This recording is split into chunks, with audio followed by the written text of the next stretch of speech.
setor de serviços avança e surpreende o mercado. O governo federal inclui mais de 500 mil novas famílias no pagamento do Auxílio Brasil. E você vai ver também. Senado aprova a medida provisória que obriga planos de saúde a cobrirem remédios orais contra câncer. Ministério da Saúde recomenda a 4ª dose da vacina contra a Covid-19 para adolescentes imunossuprimidos. Na Nova Zelândia, manifestantes anti-vacina enfrentam policiais. E ainda, representantes do setor de eventos estão otimistas, apesar da pandemia. Você confere a partir de agora no Jornal Toda Hora, segunda edição. Olá, boa tarde, seja muito bem-vindo ao Jornal Toda Hora, segunda edição. Agora 1h02 pelo horário de Brasília, estamos ao vivo. Seja muito bem-vindo e vamos juntos dar uma olhada nos destaques desta quinta-feira. Os serviços avançaram no ano passado mais que o esperado pelo mercado. Com isso, superaram as perdas de 2020. O setor de serviços registrou alta de 10,9% em 2021. Essa foi a maior taxa para um fechamento de ano desde o início da série histórica em 2012.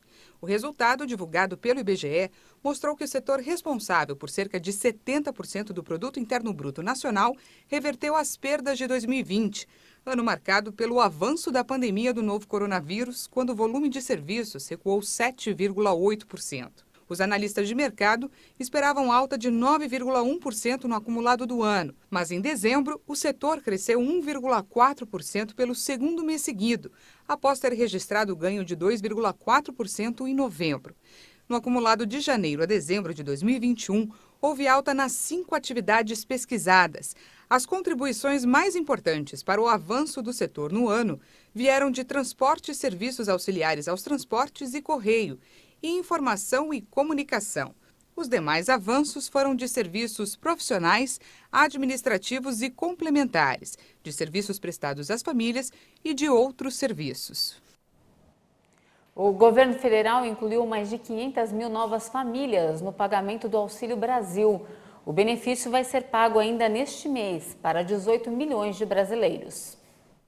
O Ministério da Cidadania informou que 556.054 novas famílias foram incluídas no cronograma do Auxílio Brasil, o programa que substituiu o Bolsa Família. Segundo o Ministério, com essa inclusão, o governo diz ter zerado a fila de elegíveis de 2021. No total, o programa vai atender em fevereiro 18 milhões de famílias com um repasse mínimo de R$ 400. Ao todo, devem ser pagos mais de 7 bilhões e 300 milhões de reais. Em janeiro, o repasse do governo totalizou cerca de 7 bilhões de reais. A próxima parcela vai começar a ser paga em 14 de fevereiro. O calendário de pagamento segue o final do número do NIS do beneficiário. As parcelas mensais do Auxílio Brasil ficam disponíveis para saque por 120 dias após a data de recebimento. E o Ministério da Educação antecipou a divulgação dos resultados do Enem 2021. Isso porque houve uma agilidade no cumprimento do cronograma estabelecido pelo Instituto Nacional de Estudos e Pesquisas Educacionais Anísio Teixeira, o INEP. Só que pelas redes sociais, usuários relatam problemas no site impedindo a checagem das notas. É pelo resultado do Enem que os alunos buscam acesso ao ensino superior por meio de programas federais. O Senado aprovou uma medida provisória que obriga os planos de saúde a cobrirem remédios orais contra o câncer. O texto volta à Câmara dos Deputados para ser novamente analisado nesta quinta-feira, ou vai perder a validade. O plenário do Senado Federal aprovou a medida provisória que torna obrigatória a cobertura por planos de saúde de remédios de uso oral contra o câncer. A relatora, a senadora Daniela Ribeiro, fez alterações no texto e, com isso, a matéria retorna à Câmara para mais uma análise. Pela proposta, os planos devem fornecer o tratamento contra o câncer desde que haja prescrição médica, registro na Agência Nacional de Vigilância Sanitária e a aprovação do medicamento no rol de procedimentos da Agência Nacional de Saúde Suplementar. Ainda segundo o texto, os remédios devem ser fornecidos diretamente ao paciente ou ao seu representante legal em até 10 dias após a recomendação do médico. A relatora especificou ainda o prazo para que a ANS avalie a incorporação desses remédios que teriam prioridade na análise, 120 dias, prorrogáveis por mais 60, ou seja, um total de 6 meses. Por se tratar de uma medida provisória, ela tem validade imediata a partir da edição do Executivo e deve ser aprovada pelo Congresso em até 120 dias. O reforço da Pfizer após tomar a Coronavac aumenta a eficácia para mais de 90%. Cientistas analisaram informações de 14 milhões de pessoas do banco de dados do Ministério da Saúde. A revista Nature publicou um estudo que revelou que uma dose de reforço da vacina da Pfizer-BioNTech após as 2 doses da Coronavac aumenta a eficácia contra infecções do coronavírus para 92,7%. Os pesquisadores analisaram informações de 14 milhões de pessoas aqui no Brasil. Os estudos anteriores com a Coronavac apontaram que, em comparação com não vacinados, as 2 doses da vacina têm uma eficácia 55% contra a doença e de 82,1% contra casos graves. Mas após 180 dias, a eficácia contra a infecção do coronavírus cai para 34,7% e contra casos graves para 72,5%. O estudo confirmou que um reforço da vacina da Pfizer, estratégia já adotada e relatada em outras pesquisas como a melhor opção, melhorou a taxa de eficácia contra o vírus para 92,7% e contra casos graves da doença, a proteção vai para 97,3%. Os estudos liderados por 14 pesquisadores de universidades brasileiras e do Reino Unido reforçaram que os resultados apoiam uma dose de reforço da vacina da Pfizer após a Coronavac, particularmente para os idosos. Os indivíduos com 80 anos ou mais tiveram proteção menor para a segunda dose, mas uma proteção semelhante após o reforço. E ainda falando de coronavírus, o Ministério da Saúde recomendou a 4ª dose da vacina contra a Covid para adolescentes imunossuprimidos.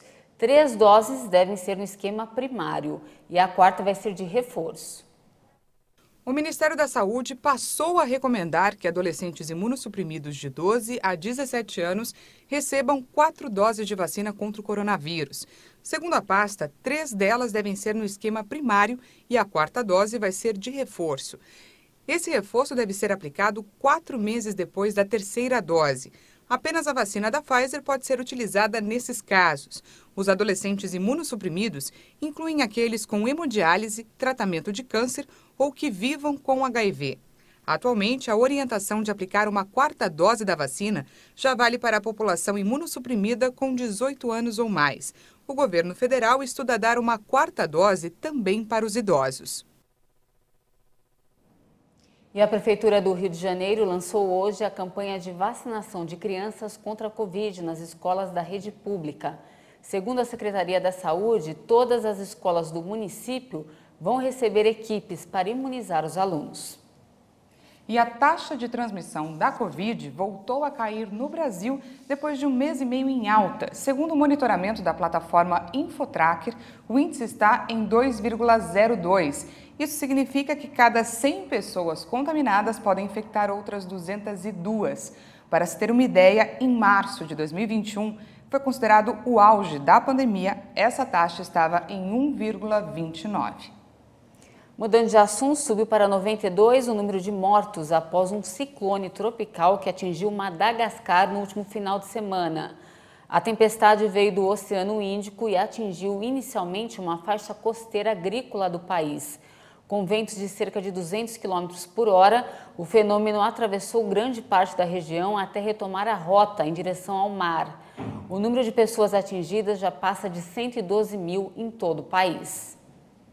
E veja a seguir, Nova Zelândia tem protestos anti-vacina. E ainda, a atleta russa está sob suspeita de doping. É em instantes, nós voltamos já.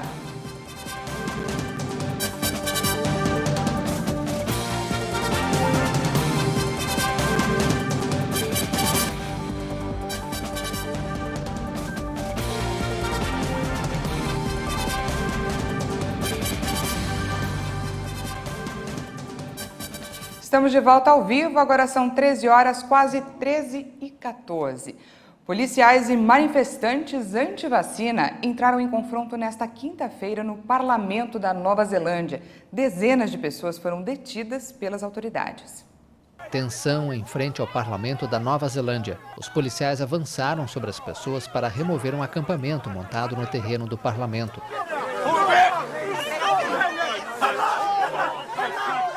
A polícia interveio depois de 2 dias, permitindo a presença dos cerca de 150 manifestantes, ameaçando prendê-los se eles não se retirassem do local. Mas muita gente resistiu. O comando da polícia informou que mais de 100 agentes extras foram trazidos de fora da capital para ajudar a encerrar o protesto. A Nova Zelândia exige a vacinação anti-Covid para funcionários de setores como os da saúde, polícia, educação e defesa. O comprovante de vacinação também deve ser apresentado para o acesso a restaurantes, eventos esportivos e cultos religiosos.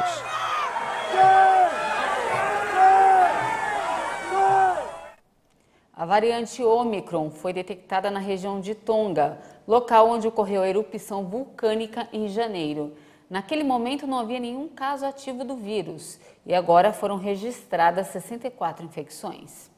A Covid-19 apareceu pela primeira vez em Tonga após a violenta erupção vulcânica. O Ministério da Saúde indicou que 31 infecções foram detectadas nas últimas 24 horas, um número recorde para um país insular que não tinha um único caso do vírus quando a erupção ocorreu em 15 de janeiro.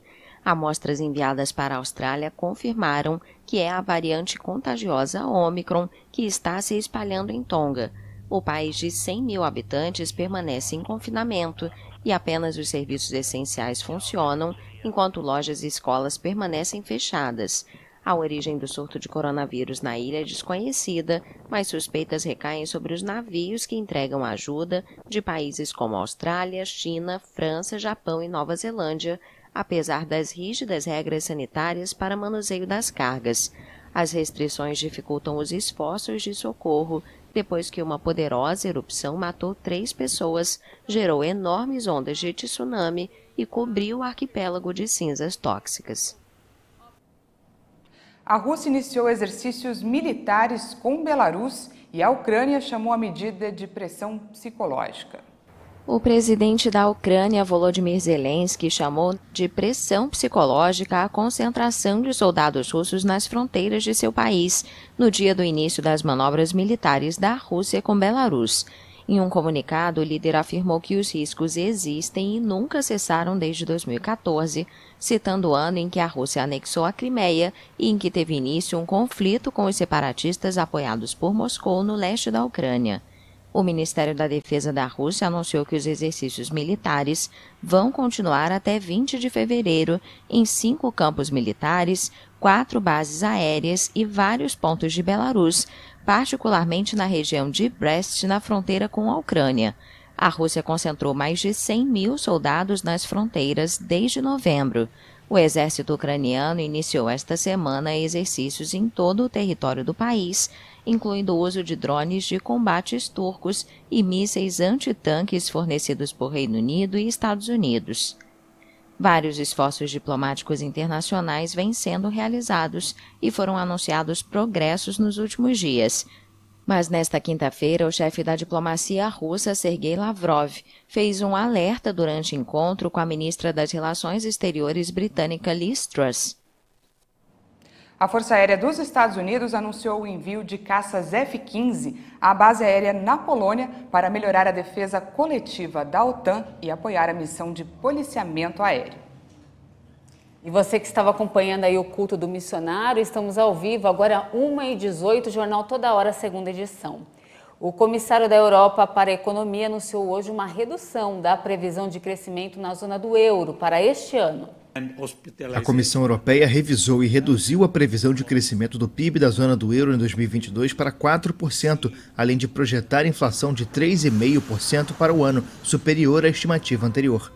A alteração foi causada principalmente devido aos preços elevados da energia.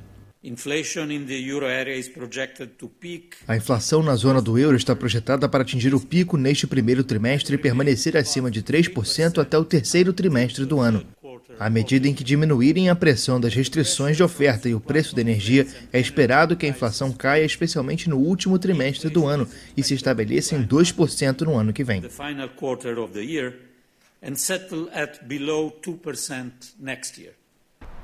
Em novembro, a comissão tinha anunciado a previsão de crescimento econômico para 2022 de 4,3% e uma taxa de inflação de 2,2%.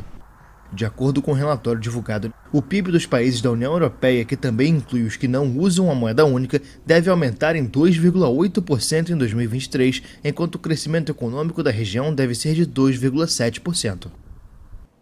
Em sua primeira visita ao país do Golfo, o príncipe William destaca a importância dos países manterem o foco nas questões climáticas e ambientais.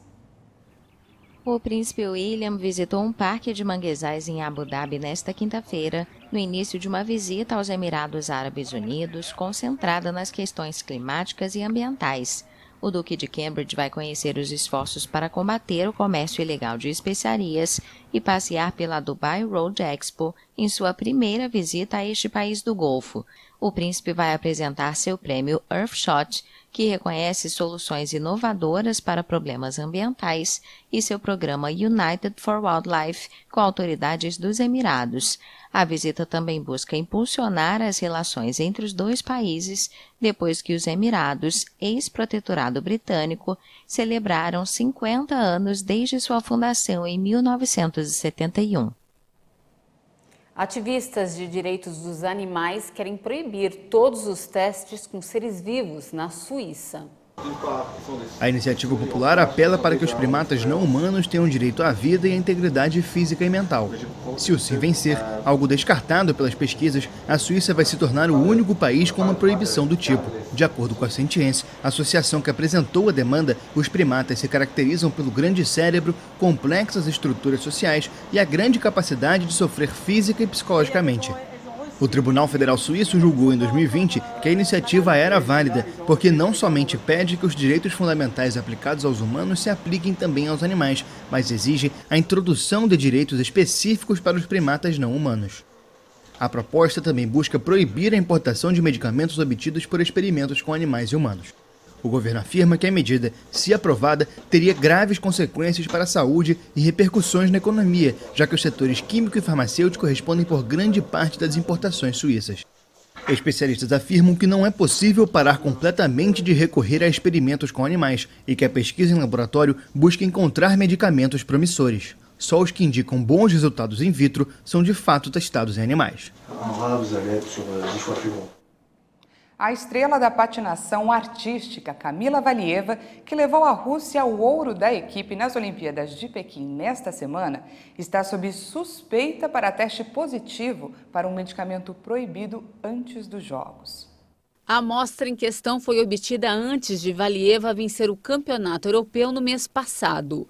A droga detectada é a trimetazidina, um agente metabólico proibido pela Agência Mundial Antidoping, porque pode aumentar a eficiência do fluxo sanguíneo e ajudar na resistência. O teste positivo pode custar à Rússia o ouro por equipe e também ameaça a participação da atleta no evento individual que começa na próxima semana.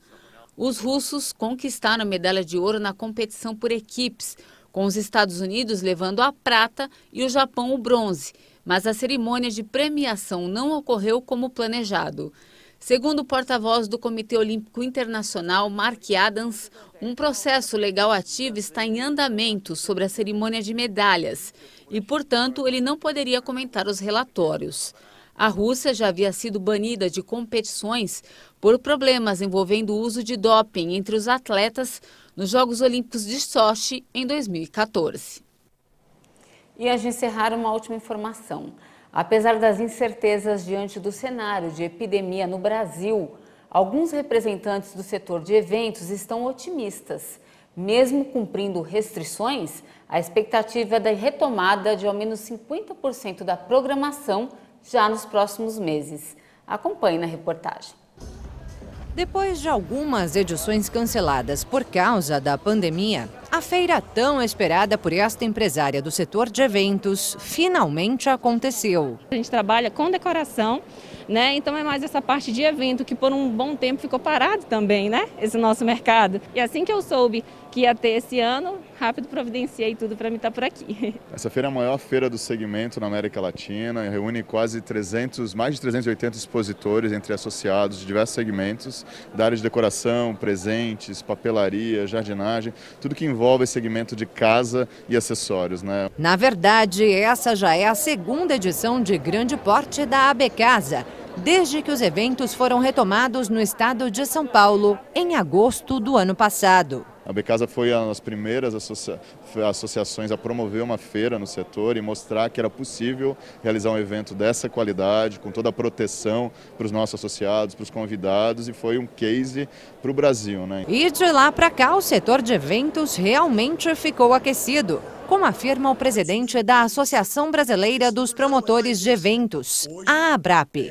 Já houve uma série de recontratações a partir de setembro, outubro, porque o mercado, de certa forma, voltou no final do ano. Agora se avizinha novamente um cenário de demissões, né? Foram 2 anos de perdas no setor. No período, 590 mil eventos deixaram de acontecer. 6 milhões de trabalhadores informais que ficaram sem emprego e outros 800 mil profissionais com carteira assinada que foram demitidos. Uma estimativa de 75 bilhões de reais que deixaram de ser injetados na economia, segundo dados da ABRAP. Não é só o faturamento das empresas de eventos, é todo o efeito multiplicador que elas têm na cadeia. Antes da chegada da Covid-19, o número anual de eventos no país era de 350 mil. E para a Doreni, não há previsão para o retorno desse patamar, mas a expectativa é de um ano melhor. Mas eu estimo que a gente vai ter um ano maior do que o ano passado e do que o ano de 2020. Né? Eu até outro dia achava que ia ser o ano cheio, mas obviamente que agora nós estamos vivendo aí um cenário de vários eventos sendo cancelados. Que nós devemos ter provavelmente aí metade dos eventos desse ano devem acontecer normalmente. São cerca de 175 mil eventos, né? Entre eles, as feiras devem seguir com força total, além de eventos menores, como os produzidos por esta empresária do setor, que afirma já ter contratos a longo prazo. Até 2023, já temos. E temos já pedidos para 2024. Então as pessoas estão esperançosas, eu acredito que houve esperança. É como eu falei, contratos menores, mais enxutos, mas está tendo. Ele retomou. Ai, que ótimo! A empresária conta que aqui na feira consegue medir a força atual do setor. A feira para nós, na realidade, é um termômetro do mercado. O que está acontecendo, o que a gente vai, quais são os próximos passos daqui 4, 5 meses. Então a feira é extremamente importante para nós. Na visão do economista, é justamente esse tipo de evento que pode alavancar a economia do país este ano. O evento em si, ele tem uma geração de empregos indiretos muito forte. Segurança, limpeza, montagem de stand, marketing, folders, tudo que envolve, inclusive a prospecção de vendas, porque se você tem uma feira de exposições com um público grande, significa que você está atraindo consumidores, ou seja, você está efetuando vendas. Então isso para a economia é um cenário extremamente positivo, principalmente eu vejo a questão das exposições e feiras. Eu acho que esse é o setor que mede mais os efeitos econômicos nesse momento. Que bom, né, Dani? A economia aí vai ganhando um pouco de fôlego. E tem que voltar, né? Com todos os cuidados, mas é preciso continuar. É isso aí. E essa edição fica por aqui. Muito obrigada pela sua companhia. Um ótimo dia para você e até mais. Não esqueça que daqui a pouquinho tem mais informações com a Juliana Dariva. Muito obrigada e até mais.